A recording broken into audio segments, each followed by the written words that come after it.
गांधार राज शकुनी हस्तिनापुर में पांडवों के विरुद्ध एक बहुत बड़ा षड्यंत्र रचने जा रहे हैं। पांडवों ने खांडवप्रस्थ को भस्म करके मुझे और मेरे परिवार को गृह विहीन कर दिया था। मैं उनसे प्रतिशोध लेना चाहता था। शकुनी ने आपको इस षड्यंत्र से दूर रखने के लिए मुझसे यह संधि की कि यदि मैं आपको युद्ध क्रीड़ा भवन से दूर रखता हूं तो वो पांडवों को इंद्रप्रस्थ से खदेड़ फेंकेंगे। आज गांधार राज युद्ध क्रीड़ा में पांडवों का सर्वस्व हर लेने वाले हैं। लीजिए सम्राट, आपके मनोरंजन का प्रबंध हो गया है और आशा है कि सभा में उपस्थित सभी का मनोरंजन होगा।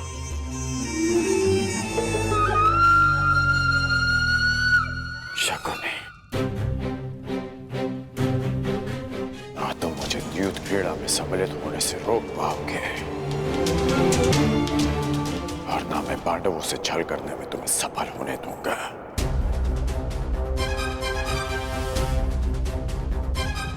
यदि पांडवों को पराजय मिलेगी तो वो युद्ध भूमि में, युद्ध में नहीं। मैं मेरे मित्र दुर्योधन का नाम इतिहास में कलंकित नहीं होने दूंगा।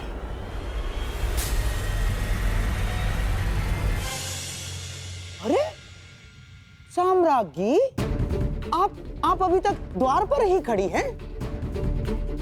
आइए, आपके बिना तो इस खेल में आनंद ही नहीं आएगा। आइए ना। मेरे कहने का तात्पर्य यह है कि आप भी इस खेल का आनंद उठाइए। आओ मेरे भांजो, भीम, नकुल, सहदेव, धनुर्धारी अर्जुन, आओ, पधारिए, पधारिए।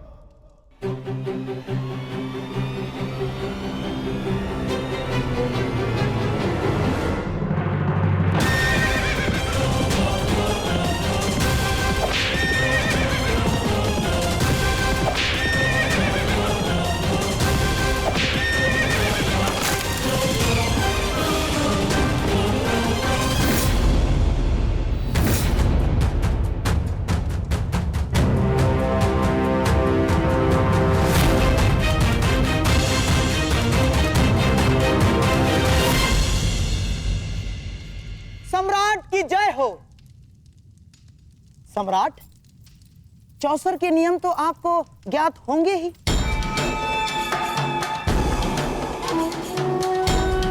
क्योंकि आप तो चौसर के सर्वश्रेष्ठ खिलाड़ी हैं। परंतु हाँ, यहां उपस्थित सभी माननीय सभासदों में से कुछ चौसर के नियम नहीं जानते होंगे। इसीलिए प्रारंभ से पूर्व मैं एक बार फिर नियम समझा देता हूं।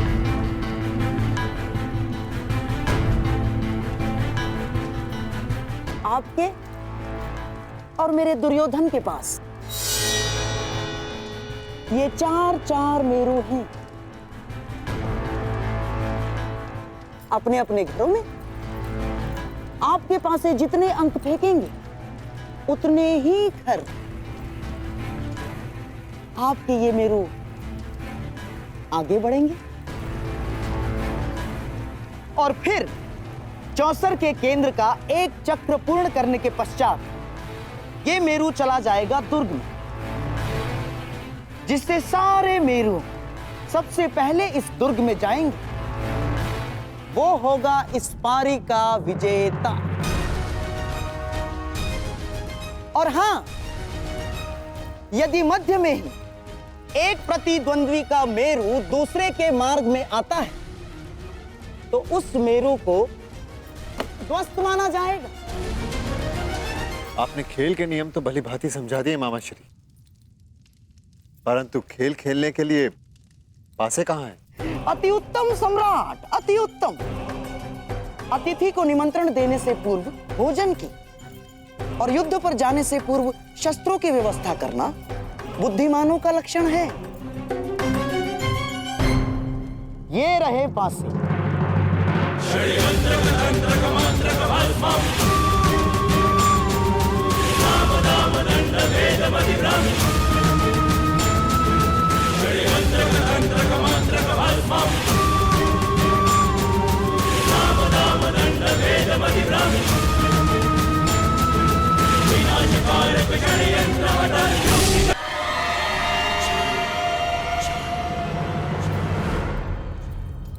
ये लीजिए सम्राट, नूतन, नवीन, अभी तक एक बार भी फेंके नहीं गए, विशेष रूप से आज के खेल के लिए निर्मित हैं।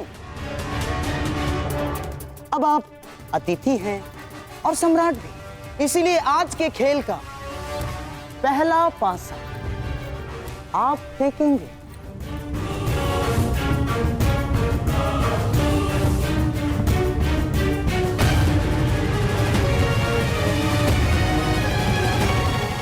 अब तनिक ये भी निर्णय कर लिया जाए कि दांव पर क्या लगेगा।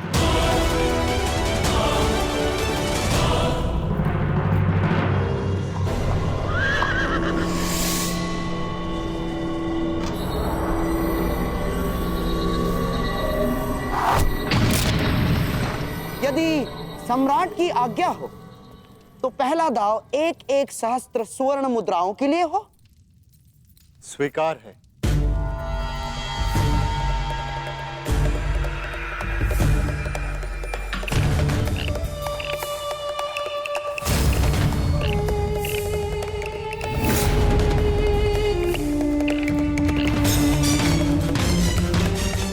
धैर्य सम्राट।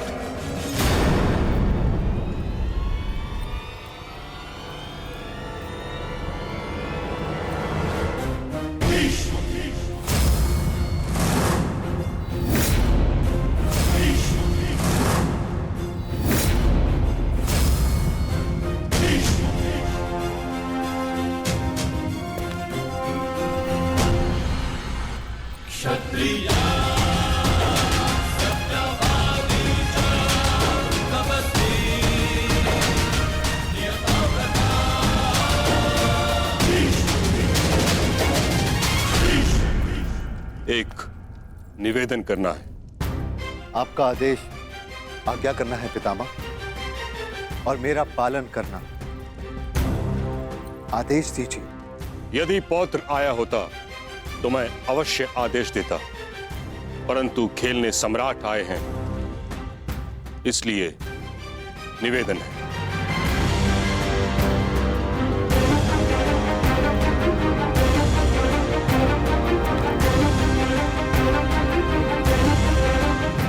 आप ज्ञानी हैं, जानकार हैं, जानते ही होंगे कि जहां वट वृक्ष न हो वहां आनंद के वृक्ष को पवित्र मानकर पूजा की जाती है।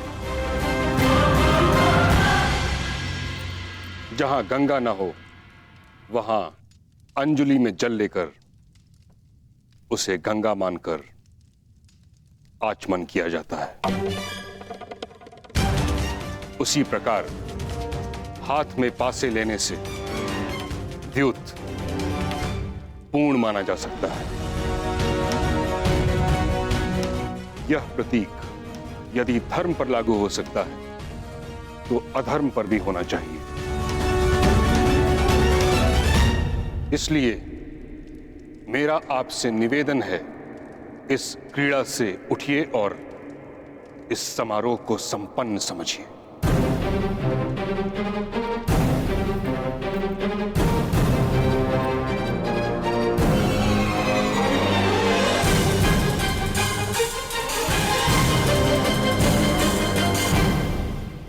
पितामह, अभी खेल प्रारंभ भी नहीं हुआ है और आप उसे रोकने को कह रहे हैं। कभी कभी रुक जाना भी आवश्यक होता है कुमार दुर्योधन। नीति में हर प्रकार के जुए को अधर्म समझा गया और जुआ भाग्य के अधीन होता है। भाग्य, धर्म, अधर्म, छल, पाखंड नहीं देखता। पासा जिस ओर पड़े भाग्य उसी ओर मुड़ जाता है। इसीलिए धर्म केवल पुरुषार्थ में है।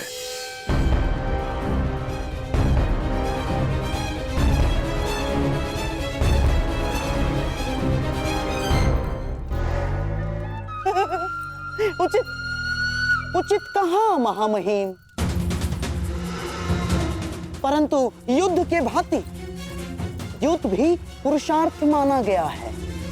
जो द्यूत को पुरुषार्थ माने, मैं उसे पुरुष ही नहीं मानता गंधार राज।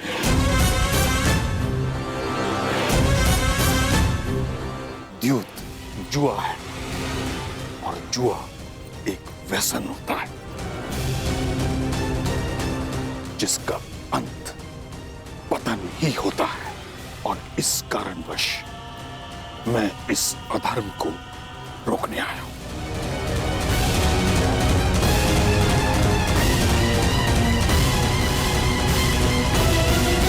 नहीं महामहिम, अब आपसे विवाद कर सकने का ज्ञान मुझ में तो नहीं, परंतु इस सभा में स्वयं सम्राट युधिष्ठिर से बड़ा धर्म का मर्मज्ञ कौन है?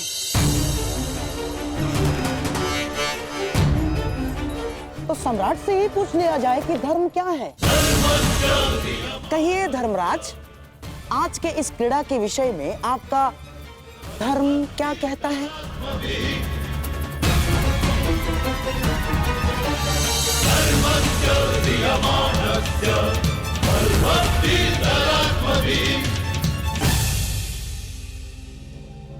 आह्वान किए जाने पर प्रस्तुत होना और चुनौती पाकर उसका उत्तर देना एक क्षत्रिय का धर्म है पितामह।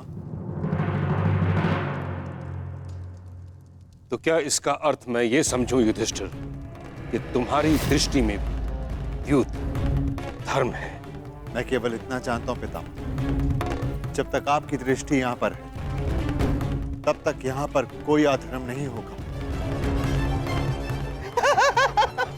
अद्भुत अद्भुत वचन सम्राट, अद्भुत।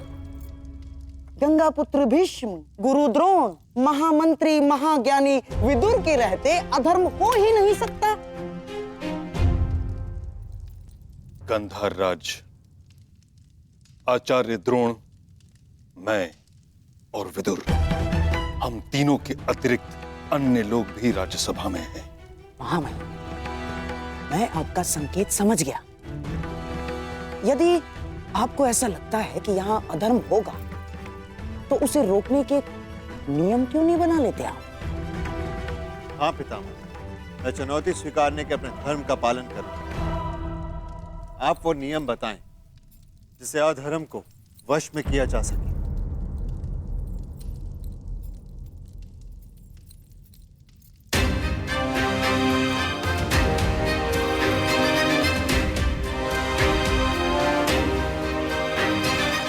ठीक है, तो सर्वप्रथम कोई भी प्रतिद्वंदी दूसरे प्रतिद्वंदी को आगे खेलने के लिए विवश नहीं करेगा।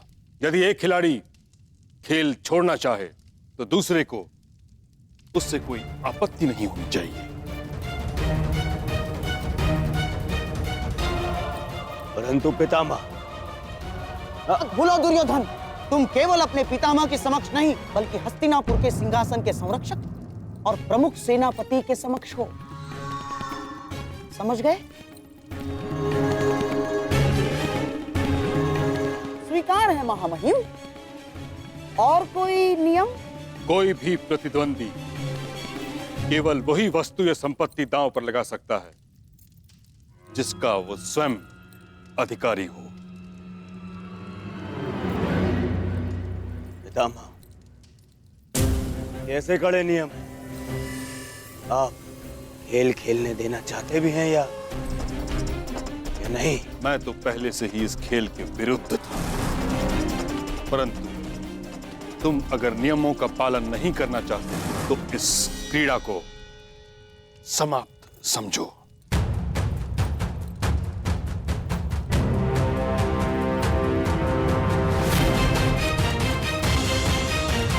भी इस खेल के विरुद्ध था, परंतु तुम अगर नियमों का पालन नहीं करना चाहते तो इस क्रीड़ा को समाप्त समझो।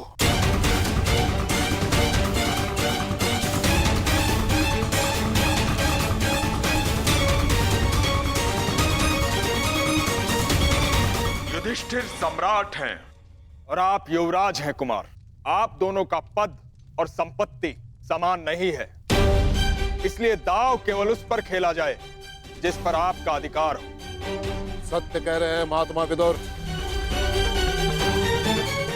और मैं इनके कथन का समर्थन करता हूं। परंतु दुर्योधन, अरे इतने महान विद्वान प्रकांड पंडित नियम बना रहे हैं तो हमें स्वीकार है। मामा इन सबको इन्हीं के नियमों में बांधेगा तुम्हारा मामा आज। स्वीकार है।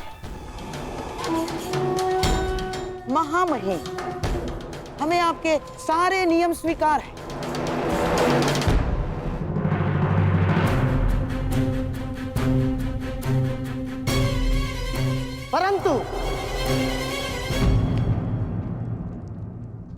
परंतु क्या गंधार राज? मुझे भी कुछ नियम चाहिए। पहला, द्यूत क्रीड़ा कब रोकी जानी है, इसका निर्णय दोनों खिलाड़ी परस्पर विमर्श से करेंगे और सभा में उपस्थित कोई भी व्यक्ति द्यूत को रोकेगा नहीं।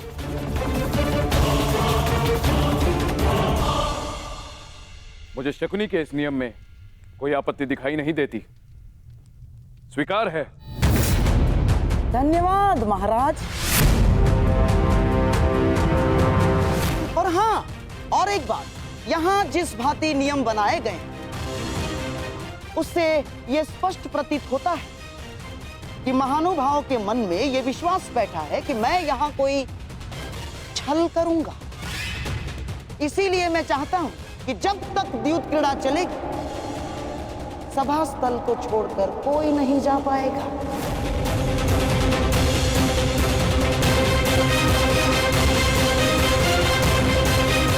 कोई भी नहीं। तो कहिए सम्राट, स्वीकार है आपको? स्वीकार है।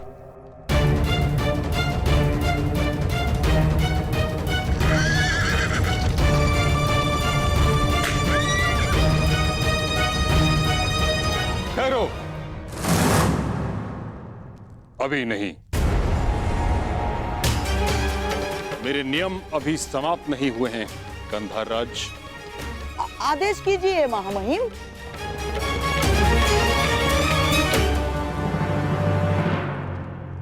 इस सभा में स्त्रियां प्रस्तुत नहीं होंगी।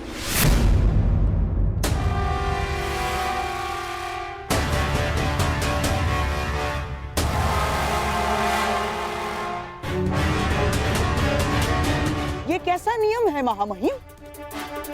सम्राट खेल रहे हैं तो साम्राज्ञी का यहाँ होना आवश्यक है। ये सारा मनोरंजन उन्हीं के लिए तो हो रहा है। परंतु मनोरंजन के साथ साथ द्यूत कभी मन की निराशा का कारण भी बन जाता है। बिल्कुल ठीक कहा मां महिम ने।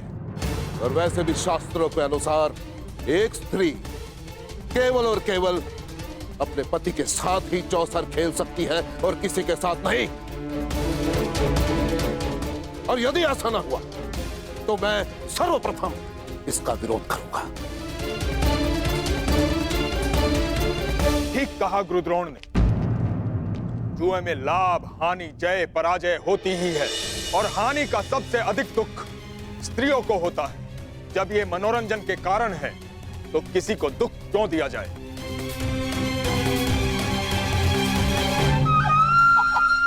ठीक है महामहिम, अब गंगा पुत्र ने नियम बनाए हैं तो मानने तो होंगे ही। ये भी नियम स्वीकार है।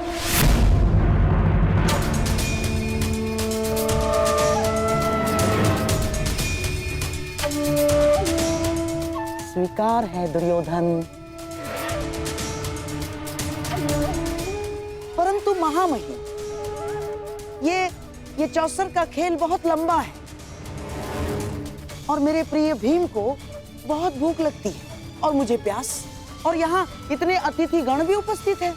तो मेरा निवेदन है कि भले ही राजस्त्रियां सभा में ना आए, परंतु दासियों को यहाँ आने की और स्वामी की सेवा करने की अनुमति मिलनी ही चाहिए।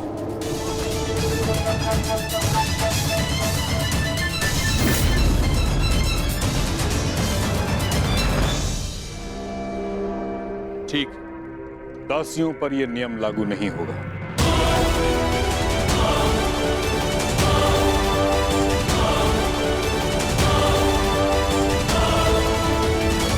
मेरा भी एक निवेदन है सम्राट।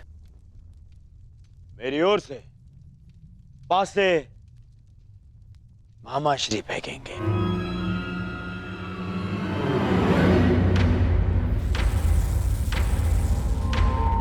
क्यों दुर्योधन, पराजय से भयभीत हो?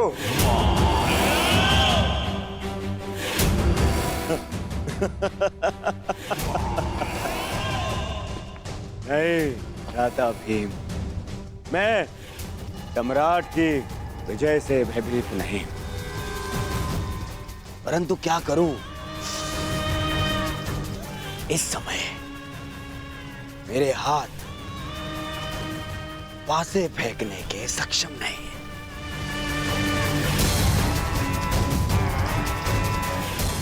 और यदि मैं हार गया तो भ्राता युधिष्ठिर को लगेगा कि मैं उनके सम्मान में हार गया।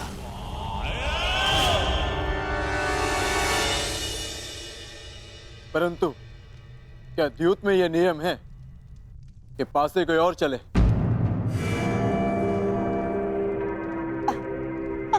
अब अर्जुन, क्या है, ये नियम नहीं है, ये खिलाड़ी का अधिकार है जो दुर्योधन ने उपयोग किया। जैसे युद्ध में नहीं होता, लड़ते सैनिक हैं, पर विजय पर अधिकार किसकी होती है? राजा की। और फिर दुर्योधन तो केवल निवेदन कर रहा है अर्जुन। अब सम्राट की इच्छा कि वो अपने अनुज दुर्योधन का निवेदन स्वीकार करते हैं या नहीं? स्वीकार है। धन्य हो सम्राट, धन्य हो।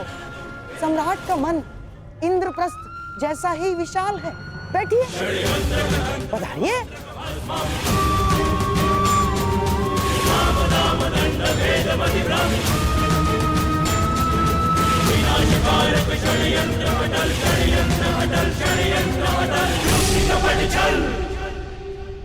अब मेरा राज स्त्रियों से निवेदन है कि वो अंतःपुर की ओर प्रस्थान करें।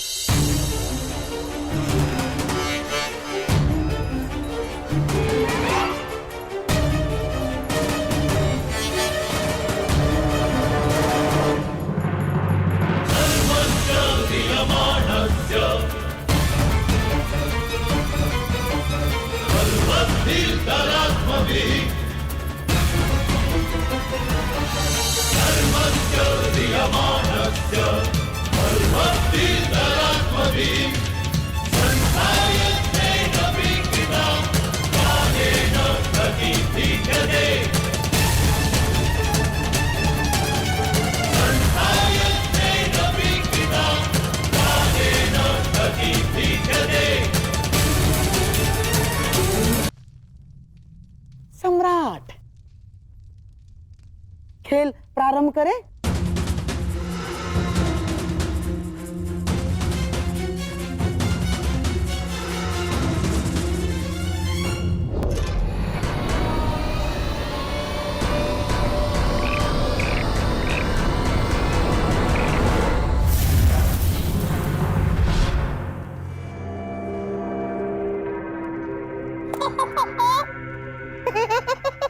पहले ही चाल में पौबारा।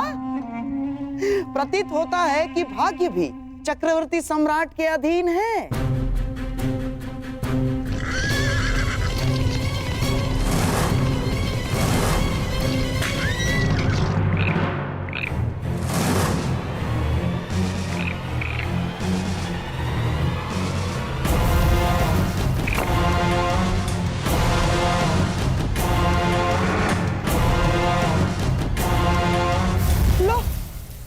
भाग्य तो पलट गया।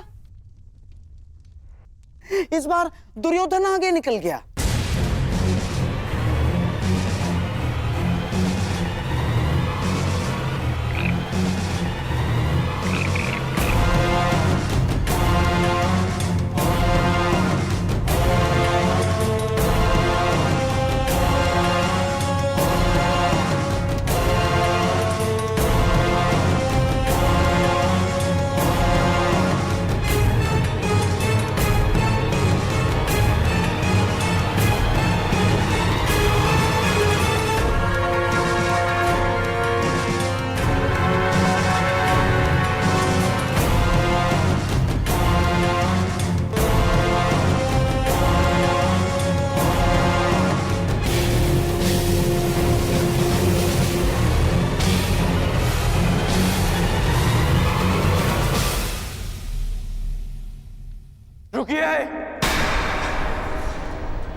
यह द्यूत एक छल है सम्राट युधिष्ठिर।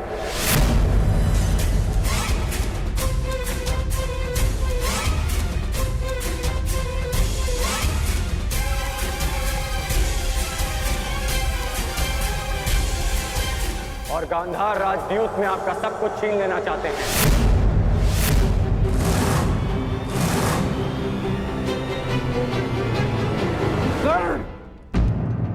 ये क्या कह रहे हो तुम? हाँ महाराज, इस समय चौसर पर आपका पुत्र और मेरा मित्र नहीं, गांधार नरेश शकुनी का भांजा दुर्योधन बैठा है।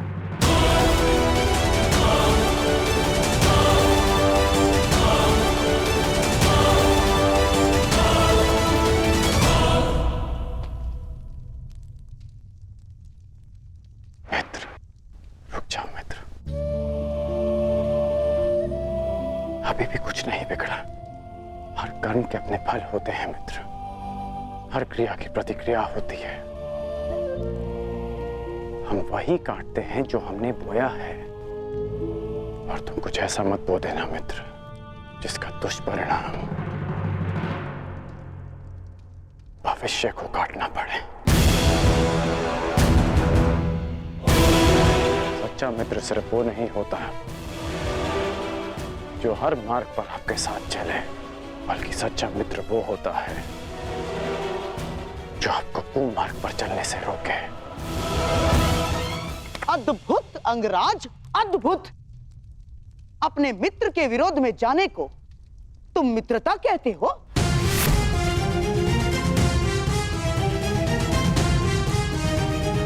मित्रता का वृक्ष विश्वास, प्रेम और समर्पण की भूमि पर लगता है। आप केवल छल करना जानते हैं गांधार राज, और उस छल से अनेक शत्रु उत्पन्न करना जानते हैं। और इस समय भी आप छल से पांडवों का सब कुछ छीन लेना चाहते हैं।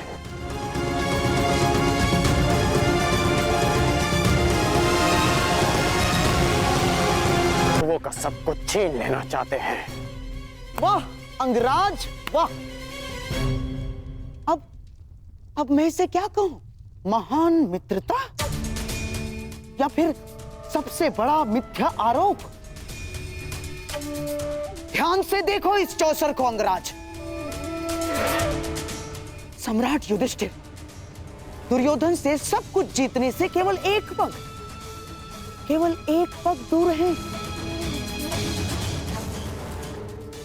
तुम्हारा ये परम मित्र दुर्योधन अपना सब कुछ हारने की सीमा पर खड़ा है और तुम मुझ पर और दुर्योधन पर छल का आरोप लगा रहे हो।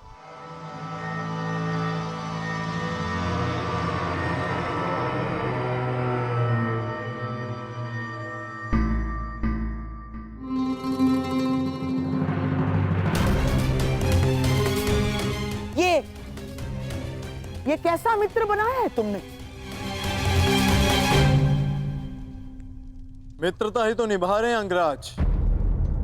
वो नहीं चाहते कि उनका मित्र सब कुछ हार जाए,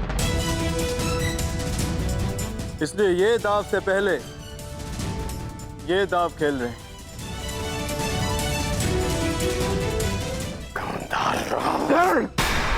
ये क्या कह रहे हो तुम? इस भांति राजसभा में आकर किसी पर लांछन लगाना सही बात नहीं है अंगराज। यहां सबके समक्ष खेल हो रहा है, कोई छल नहीं हुआ है। अब प्रलाप बंद कीजिए और शांति से अपना स्थान ग्रहण कीजिए। यहां मुझ पर सबसे बड़ा उत्तरदायित्व है मेरे दुर्योधन को इस हार से बचाना। चाहिए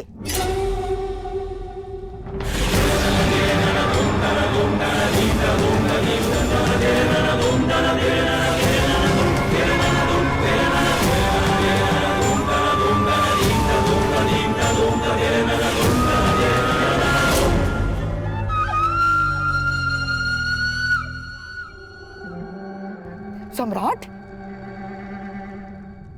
खेल प्रारंभ किया जाए।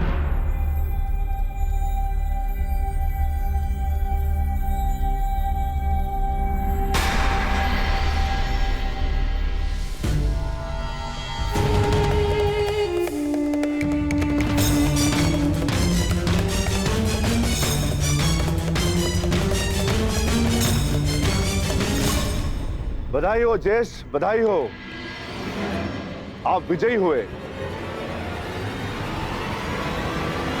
अब बताइए अंगराज, क्या ये छल है?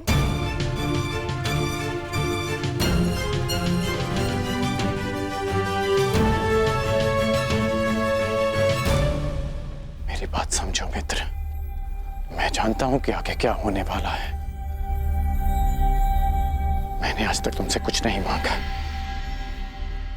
परंतु आज मांग रहा। इस खेल को रोक दो, तुम्हारा प्रतिशोध लिया जाएगा मित्र। मैं लूंगा तुम्हारा प्रतिशोध, परंतु युद्ध भूमि में, युद्ध क्रीड़ा में नहीं। मैं वचन देता हूं मित्र कि संसार की सारी संपत्ति विजयी करके तुम्हारे चरणों में रख दूंगा। बस इस खेल को रोक दो मित्र।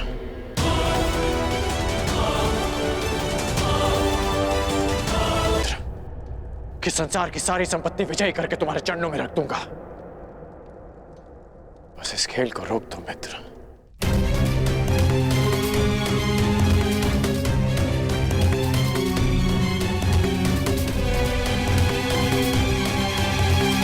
किस सोच में हो दुर्योधन? तुम्हारा मित्र कर्ण इतना निवेदन कर रहा है तो मान लो अपने मित्र की बात। जो कुछ तुम्हारे पास थोड़ा बहुत बचा है उसकी भी रक्षा हो जाएगी। और वैसे भी तुम्हारे पास बचा ही क्या है जिसे तुम दांव पर लगा सको?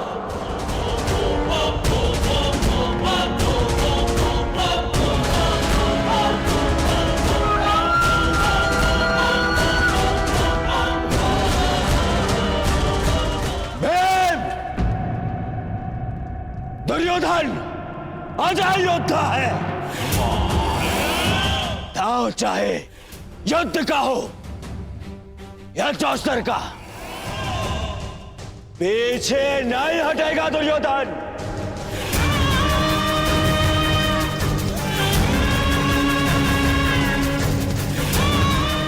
मैं दाव खेलूंगा, खेलूंगा दाव। खेलो, अवश्य खेलो, परंतु ज्येष्ठ के विरुद्ध दांव पर क्या लगाओगे? सर्वस्व, वो जिस पर मेरा अधिकार है, और वो भी जिस पर मेरा अधिकार होगा।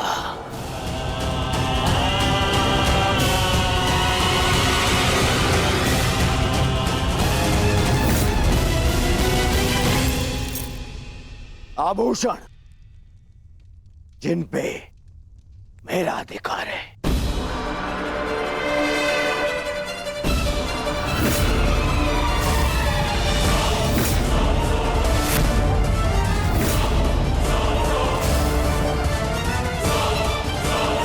ये हस्तिनापुर के युवराज का मुकुट, जिस पर मेरा अधिकार है,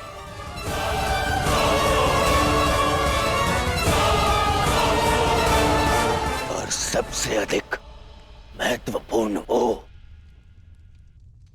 जिस पर मेरा अधिकार होगा।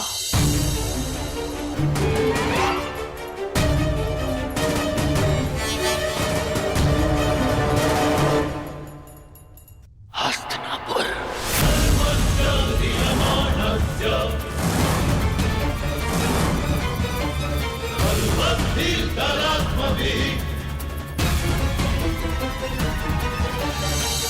मैं दुर्योधन आज हस्तिनापुर के सिंहासन को दांव पे लगाता हूं।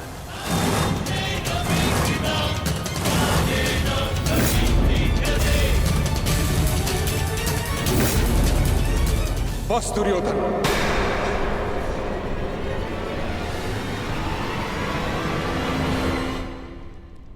हस्तिनापुर कोई वस्तु, कोई आभूषण, कोई संपत्ति नहीं। हस्तिनापुर सम्मान है। कुरुवंश ने सहस्त्र वर्षों की साधना से इसे अर्जित किया है।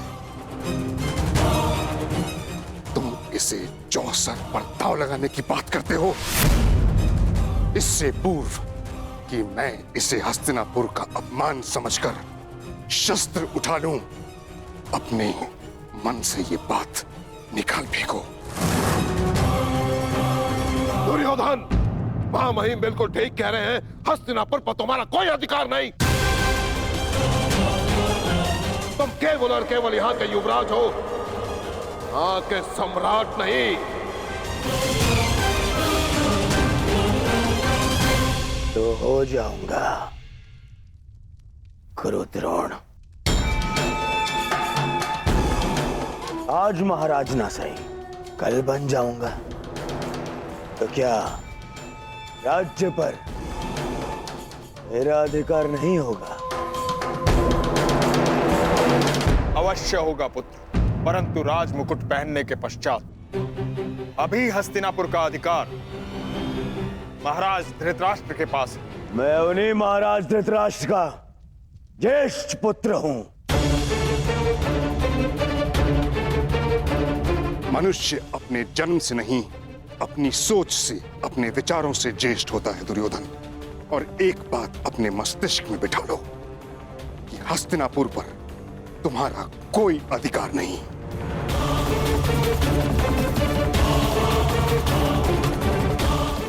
ठीक है, तो जिनका अधिकार है मैं उन्हीं से पूछ लेता हूं। पिताश्री,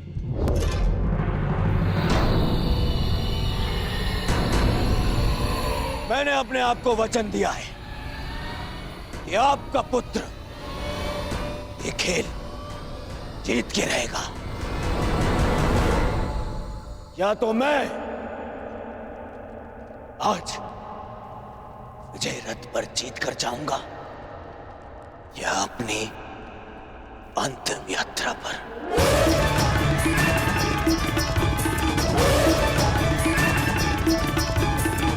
जिस सम्मान की बात पितामह कर रहे हैं, हस्तिनापुर का वही सम्मान आज कुछ दांव पे लगाए। अब आप बताइए, क्या आपको अपने पुत्र पर विश्वास है?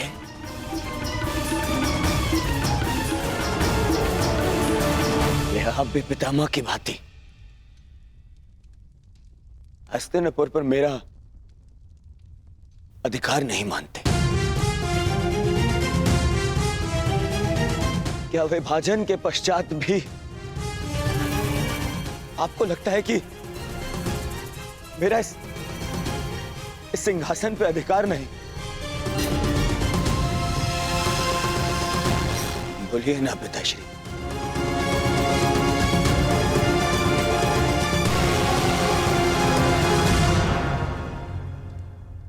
अधिकार है पुत्र।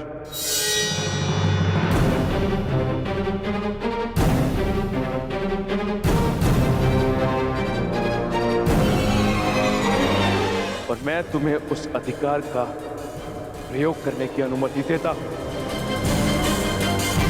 धृतराष्ट्र, तुम ऐसा नहीं कर सकते। हस्तिनापुर को दांव पर नहीं लगने दे सकते। पितामह, सबको अपनी सीमा का भान कराने वाले आज अपनी सीमा भूल रहे हैं। ये राजमहल नहीं, राजसभा है।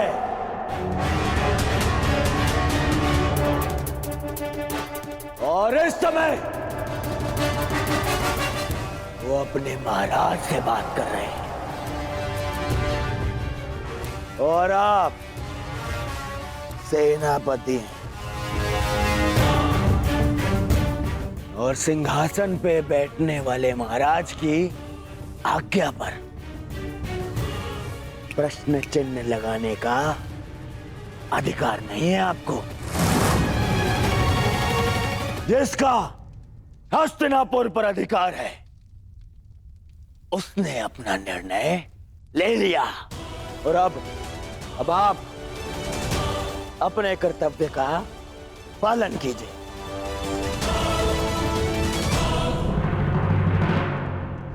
तो अब मैं दुर्योधन हस्तिनापुर नरेश की अनुमति से समस्त हस्तिनापुर को दांव पे लगाता हूं।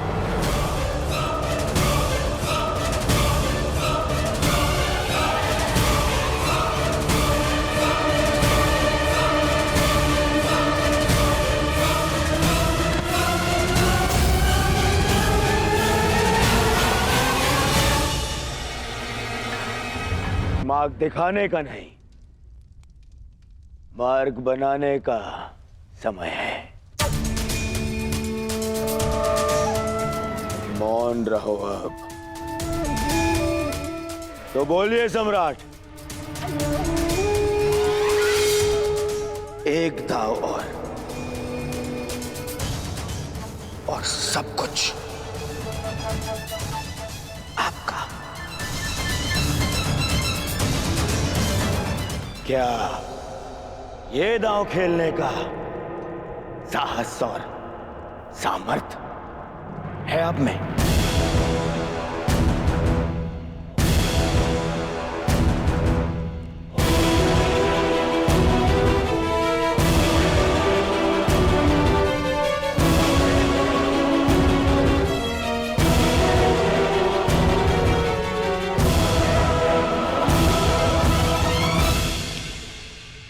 आप तो मानिए सम्राट, उठ जाइए।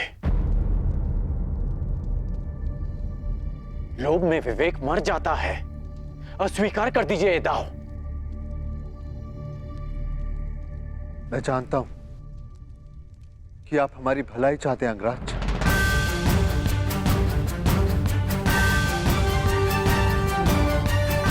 परंतु मैं हस्तिनापुर के अस्तित्व की भलाई चाहता हूं।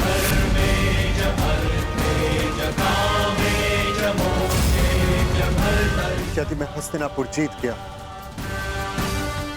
तो जीवन भर का संघर्ष समाप्त हो जाएगा, सहस्त्र सैनिकों के प्राण बच जाएंगे और षड्यंत्रों का अंत होगा। और वो कारण भी मूल सहित समाप्त हो जाएगा जो भाइयों के बीच में वैर का कारण है।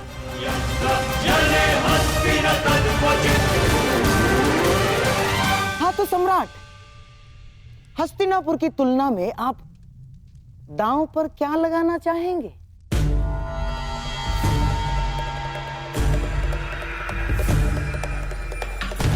नहीं युधिष्ठिर,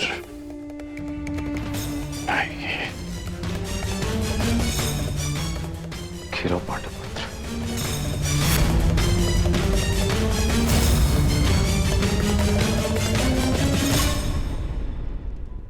मैं इंद्रप्रस्थ को दांव पर लगाता हूं।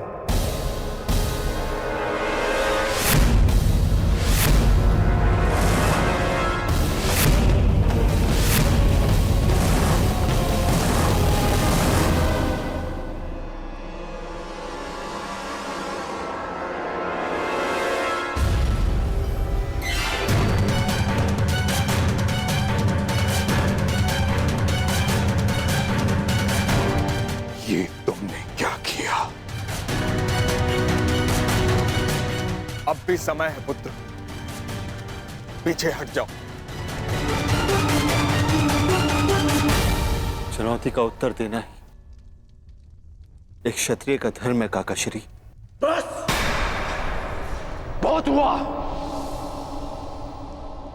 मैं इस प्रपंच का दर्शक बनकर नहीं रहना चाहता।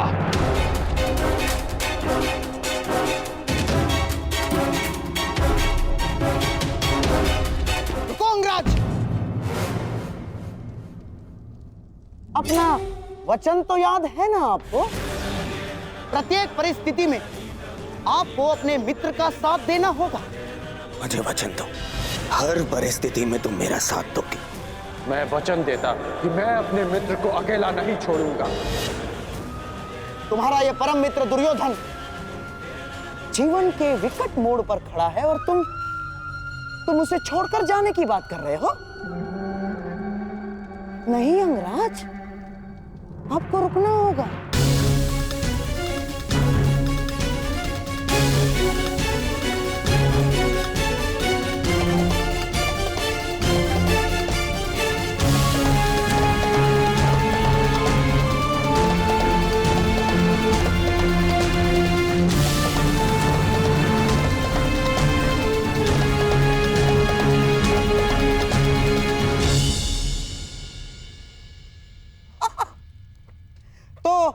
आइए सम्राट, बिना युद्ध किए हस्तिनापुर पर विजय पाने के लिए पासों का प्रयाण करें।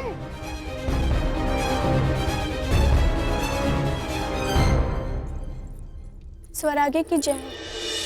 क्या सूचना है? महाराज युधिष्ठिर ने कुमार दुर्योधन का सब कुछ छीन लिया है।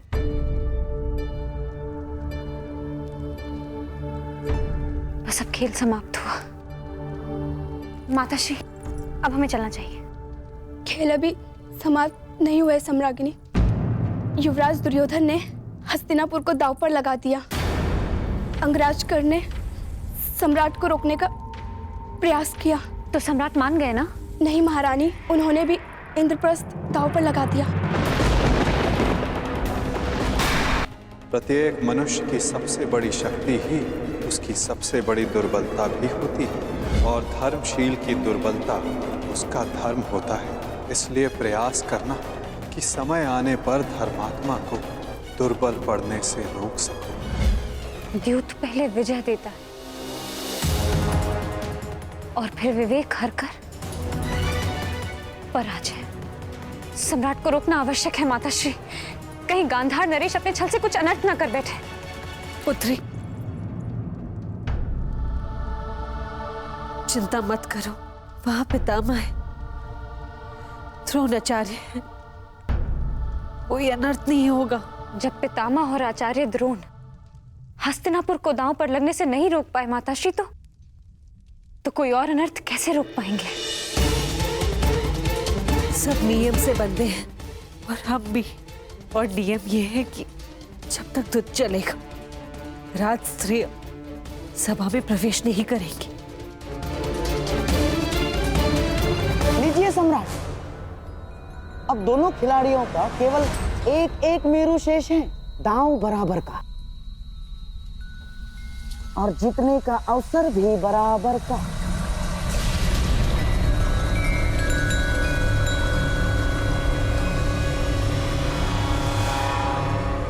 भ्राता युधिष्ठिर को 10 अंक चाहिए और दुर्योधन को 12। बस किसी प्रकार भ्राता युधिष्ठिर 10 अंक ले आए, फिर खेल समाप्त।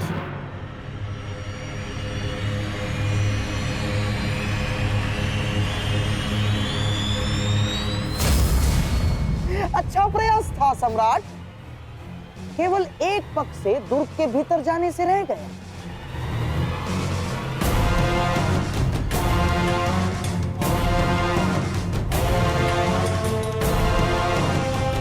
अगले अवसर में हमारी जीत सुनिश्चित है अर्जुन। हाँ, परंतु तब जब मामा श्री के पास 12 ना आ जाए। अंतिम चाल है, आपके पास है 12 लाएंगे ना मामा? जब तक ये द्रौपदी का वस्त्रहरण नहीं कर लेते, तब तक ये मेरे विरुद्ध नहीं जाएंगे।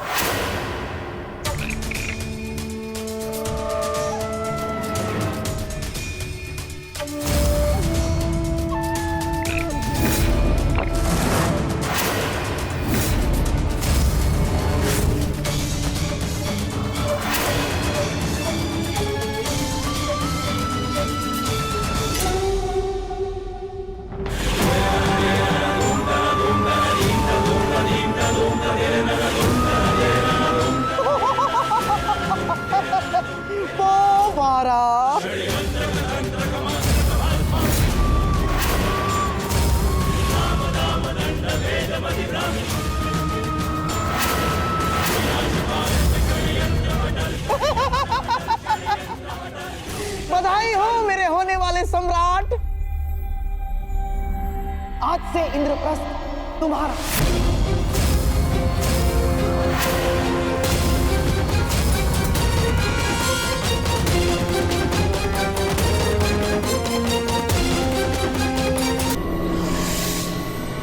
बधाई हो मेरे होने वाले सम्राट, आज से इंद्रप्रस्थ तुम्हारा।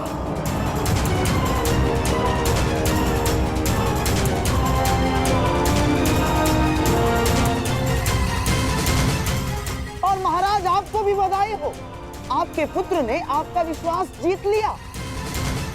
और बधाई हो महामहिम आपको भी कि आपका हस्तिनापुर गर्व सहित फिर से आपकी सुरक्षा में है।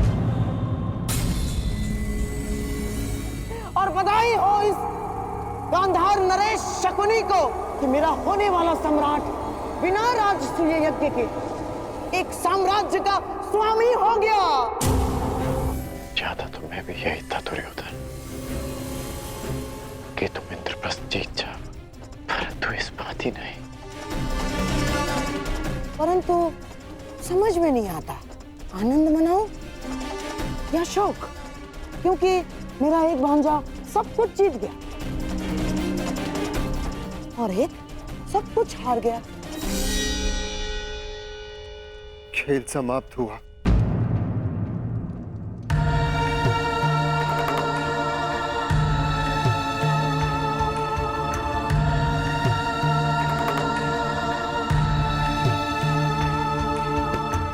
इंद्रप्रस्थ की बधाई अनुज दुर्योधन।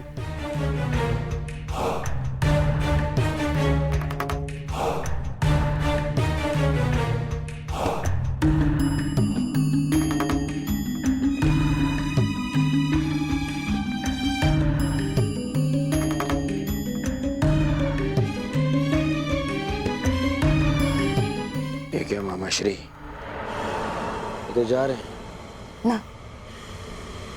आज ये यहाँ से जा ही नहीं पाएंगे। ठहरो युधिष्ठिर,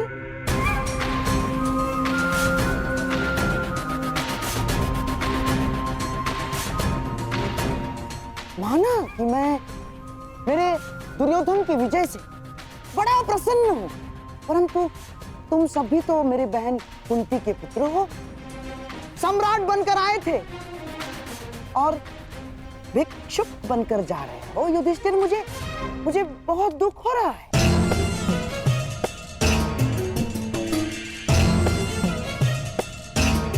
दुर्योधन, क्या अपने भाई की हार पर तुम्हें दुख नहीं हो रहा है? हाँ मामाश्री, मुझे अपने भाइयों का यूं चले जाना मुझे सहन नहीं हो रहा है मामाश्री। सोचता हूं इन्हें इनका सारा साम्राज्य दान में लौटा दूं।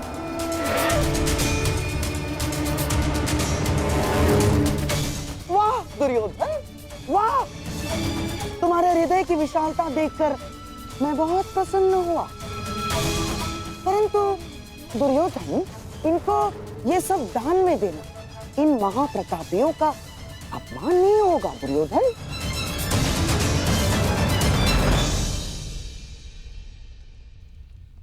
हाँ मामाश्री। हाँ।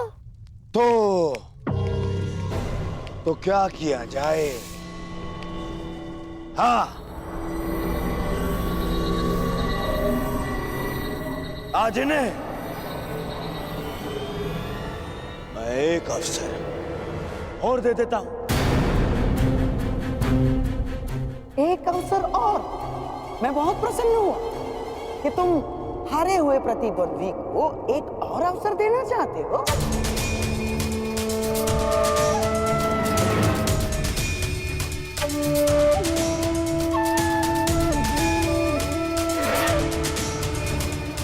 अभी तो बहुत कुछ शेष है धर्मराज, तो क्यों ना एक एक दांव और खेला जाए, जिसमें मेरा प्रिय दुर्योधन अपनी ओर से जीता हुआ इंद्रप्रस्थ और सारी संपत्ति दांव पर लगा दे। यदि तुम जीत गए तो इंद्रप्रस्थ तुम्हारा। सोच लो, यदि तुम जीत गए तो तुम फिर से सम्राट। केवल एक दांव।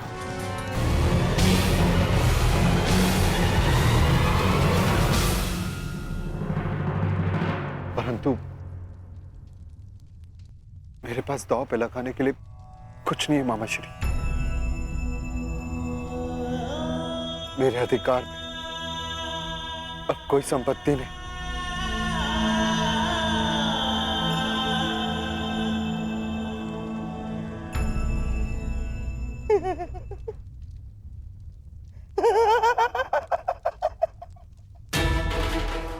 धर्मराज, अपनी शक्ति पर अपना ही अधिकार होता है। सोचो, वो कौन सी शक्ति थी जिसके बल पर तुमने गुरु द्रोण को गुरु दक्षिणा दी?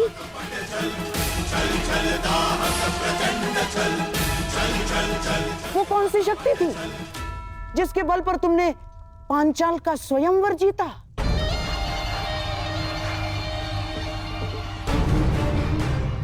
और वो कौन सी शक्ति थी जिससे जरासंध जैसे महाबली का संहार किया?